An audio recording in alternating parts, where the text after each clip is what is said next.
आग और पानी का खेल। किसी जमाने में एक बादशाह था जो बड़ा ही नेक और खुदा तरस था। उसकी नेकी की शोहरत दूर दूर तक थी।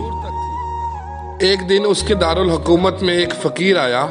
उसने बादशाह की नेक मिजाजी और खुदा तरसी का हाल सुना तो हैरत में पड़ गया। उसकी समझ में ये बात आती ही नहीं थी कि हुकूमत का इंतजाम और खुदा तरसी एक जगह क्यों जमा हो सकते हैं। हुकूमत तो बड़ी ही दुनियादारी का मशगला है। यही देखने के लिए वो दूर दराज का पैदल सफर तय करके आया था। जब वो बादशाह के महल के दरवाजे पर पहुंचा तो उसने इधर उधर देखा कि शायद कोई दरबान नजर आ जाए, लेकिन वहां कोई नहीं था। वो अंदर गया। बादशाह ने उस अजनबी शख्स को देखा तो निहायत इखलाक से पेश आया, पास बिठाया और पूछा, कहिए शादी किस तरह आना हुआ? मैंने सुना है कि आपकी अमलदारी में आग और पानी इकट्ठे हो गए हैं, बस यही देखने के लिए चला आया हूँ। बादशाह फकीर का मतलब समझ गया और मुस्कुराता हुआ बोला, तो देख लिया?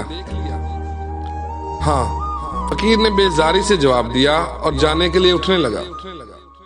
ठहरिए शादी, बादशाह तेजी से बोला, अभी आपने नहीं देखा, ठहरिए मैं दिखाता हूँ। ये कहकर बादशाह ने सारे शहर में ऐलान कराया कि आज बाजार खूब सजाया जाए, हमारा एक मेहमान आज बाजार की सैर करने निकलेगा।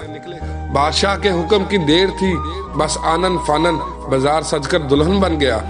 अब बादशाह ने फकीर के हाथ में पानी से भरा एक प्याला पकड़ा दिया और जल्लाद से कहा, जाओ इन्हें पूरे शहर की सैर करा दो और जहां कहीं प्याले से एक कतरा भी पानी का जमीन पर टपके, इन्हें फौरन वहीं कत्ल कर देना।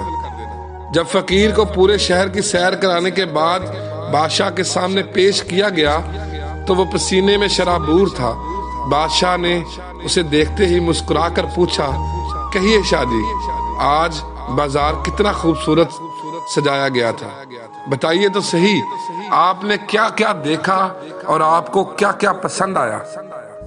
फकीर ने फौरन कहा, अरे जालिम, तूने मुझे इस लायक रखा ही कब था जो मैं शहर देखता?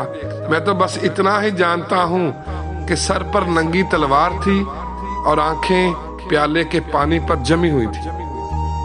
बादशाह कहा लगाकर हंसा और कहने लगा, कहिए अब भी समझ में आया या नहीं?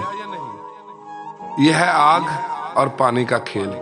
फकीर के होंठों पर तो जैसे ताला पड़ गया।